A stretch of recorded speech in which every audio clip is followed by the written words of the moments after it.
Ada sesuatu yang lebih berbahaya daripada sebuah rahasia, yaitu orang yang tahu bahwa rahasia itu ada. Seminggu setelah menemukan hubungan antara Dr. Arman Wijaya dan Bima Prasetyo, Raka kembali ke tempat kematian Arman. Bukan sebagai eksekutor, bukan sebagai agen. Kali ini dia datang sebagai seseorang yang sedang mencari jawaban. Dan seperti biasa, Sagara ikut bersamanya.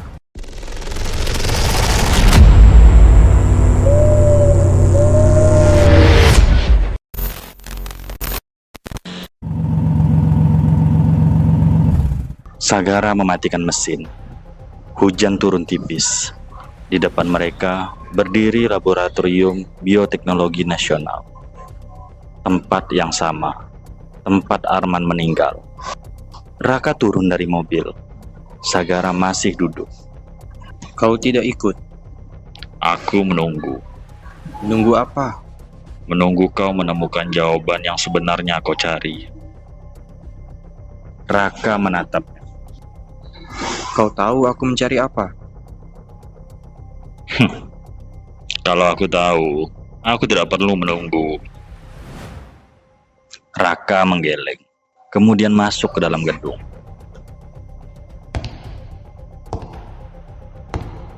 Laboratorium itu disegel, namun Raka masih memiliki akses. Dia berjalan menuju ruangan tempat Arman ditemukan. Pintu terbuka. Semuanya hampir sama. Meja, kursi, lemari, dan jam yang berhenti pada pukul 23:17. Raka berdiri di depannya. Dia mengeluarkan foto Bima, kemudian foto Arman. Keduanya diletakkan di atas meja. 2 orang, 2 kematian. Raka melihat jam. Waktu yang sama. Dia memperhatikan dinding, kemudian meja, lantai, rak buku, tidak ada apa-apa. Sampai akhirnya dia melihat sesuatu di bawah meja. Sebuah benda kecil, sebuah kunci tua. Raka mengambilnya. Pada kunci tersebut terdapat ukiran N17. Raka mengerutkan kening. N17? Tiba-tiba Raka menoleh. Sagara berdiri di ambang pintu. Sudah. Raka memperlihatkan kunci itu. Wajah Sagara berubah, sangat singkat, tetapi cukup untuk melihat Raka. Kau tahu ini? Tidak. Kau berbohong. Sagara diam. Raka mendekat. Sudah 2 kali aku melihat wajahmu berubah. Melihat sesuatu yang berkaitan dengan Arman. Lalu, Dan aku mulai lelah berpura-pura tidak melihatnya. Sagara menatap Raka, kemudian berkata pelan. Raka, kalau kau ingin mencari jawaban, jangan mencarinya di kota ini.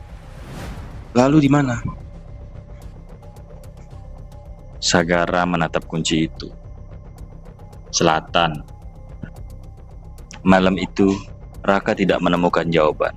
Dia hanya mendapatkan sebuah arah, selatan, dan sebuah kunci dengan ukiran yang tidak dia mengerti. Namun ada satu hal yang membuatnya semakin curiga. Sagara tahu terlalu banyak.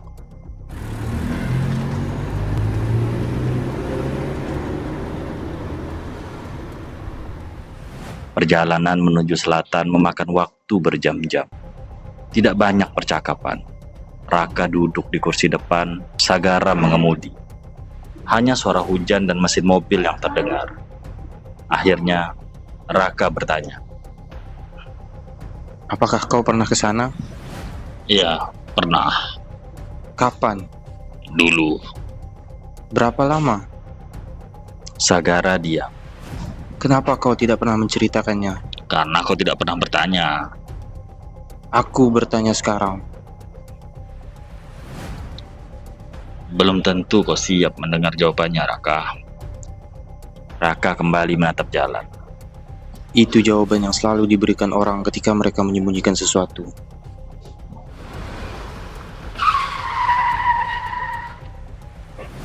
Menjelang dini hari, mereka tiba di sebuah desa kecil di kaki perbukitan. Tidak ada lampu jalan, tidak ada kendaraan. Hanya beberapa rumah tua yang berdiri berjauhan. Seorang lelaki tua sedang menunggu di depan sebuah rumah.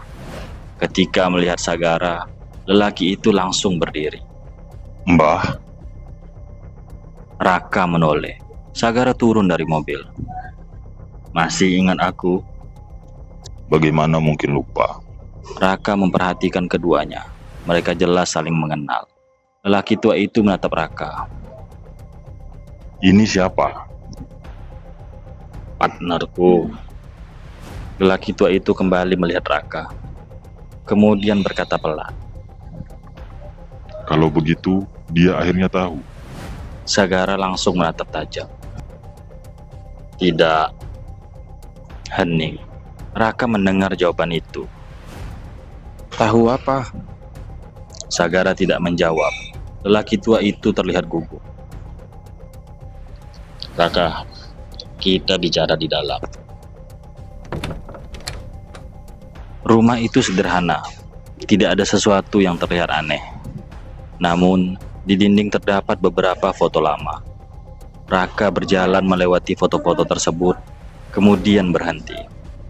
Salah satu foto memperlihatkan beberapa orang yang berdiri di depan sebuah bangunan. Di antara mereka, ada Dr. Arman, ada Bima, dan ada seorang pria yang jauh lebih muda. Raka memperhatikan pria itu, kemudian menoleh kepada Sagara. Itu kau? Berapa tahun yang lalu? Ya, sudah lama. Arman ada di sini? Iya, Dan Bima? iya, Dan kau? benar. Apa yang kalian lakukan di sini? Sagara tidak menjawab. Lelaki tua yang sejak tadi diam akhirnya berkata, Mereka datang untuk penelitian. Raka menoleh. Penelitian apa? Lelaki tua itu menatap Sagara. Sagara menggeleng. Maaf. Raka mendekat. Penelitian apa? Penelitian apa, Sagara? Ya, ini bukan tempat yang tepat untuk membicarakannya. Kenapa? Ya, karena ada hal-hal yang lebih baik tetap terkubur. Raka menatapnya. Apakah Arman mati karena hal itu? Dan Bima? Raka memahami sesuatu, bukan jawaban, tapi ketakutan di wajah Sagara. Malam semakin larut. Raka tidak tidur. Dia keluar dari rumah. Di belakang rumah terdapat sebuah bangunan tua yang hampir roboh. Raka melihat ukiran yang sama, N17. Dia memasukkan kunci yang ditemukan di laboratorium.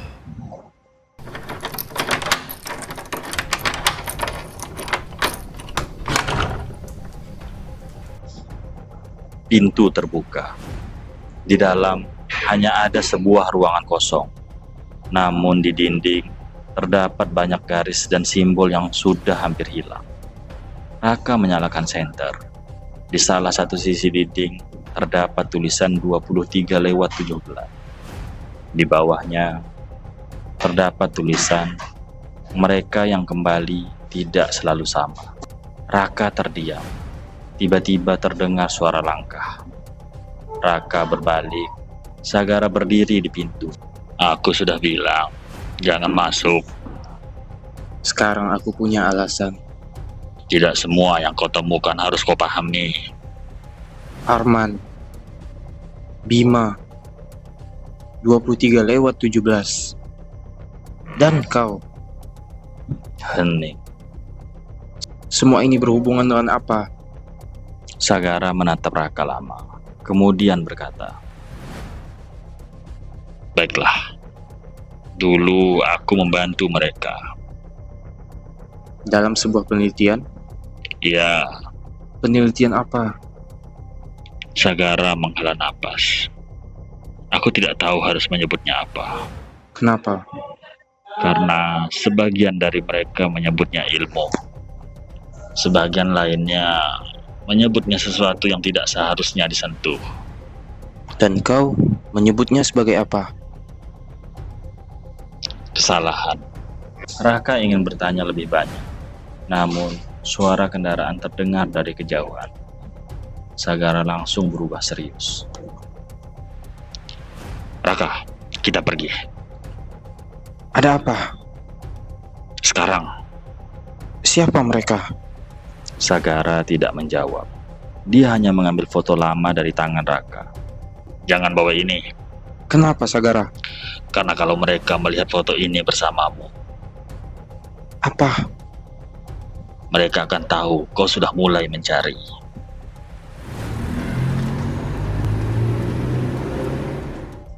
Mereka meninggalkan desa sebelum matahari terbit. Sepanjang perjalanan, Sagara tidak berbicara. Raka juga tidak bertanya. Namun, ada satu hal yang sudah berubah.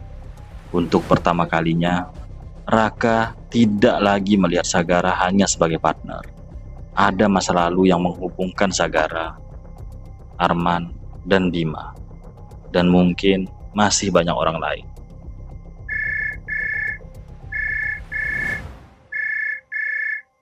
"Raka, Ya, ada target baru." Raka diam. "Dimas Wiratama." Raka membuka catatan. Nama itu terasa asing. "Besok malam lokasi. akan dikirim." Raka hendak menutup telepon, namun suara atasannya kembali terdengar. "Dan Raka, Ya, jangan bawa Sagara dalam pekerjaan ini." Raka terdiam. Dia menatap Sagara yang sedang mengemudi. kenapa? "Itu perintah." Telepon terputus. Raka perlahan menurunkan telepon. Sagara masih menatap jalan. Tanpa melihat Raka, dia berkata, "Siapa?" Tidak penting. "Bagus." Namun kali ini, Raka tidak mempercayai senyuman itu. Malam itu, Raka mendapatkan satu hal yang tidak pernah diberikan oleh berkas agensinya. Sebuah masa lalu. Sagara pernah bekerja bersama Arman. Sagara mengenal Bima. Dan sebuah tempat di selatan menyimpan jejak penelitian yang mereka lakukan bertahun-tahun lalu. Raka belum tahu apa nama penelitian itu. Belum tahu siapa yang menjalankannya. Dan belum tahu mengapa semua orang yang pernah terlihat mulai mati satu persatu. Namun sekarang, Raka memiliki pertanyaan baru. Kenapa atasannya tiba-tiba melarang Sagara ikut dalam misi berikutnya? Dan yang lebih penting, bagaimana atasnya tahu bahwa Raka membawa Sagara? Mungkin angka itu bukan waktu kematian. Mungkin angka itu adalah sesuatu yang jauh lebih tua. Sesuatu yang belum selesai. Protokol hitam.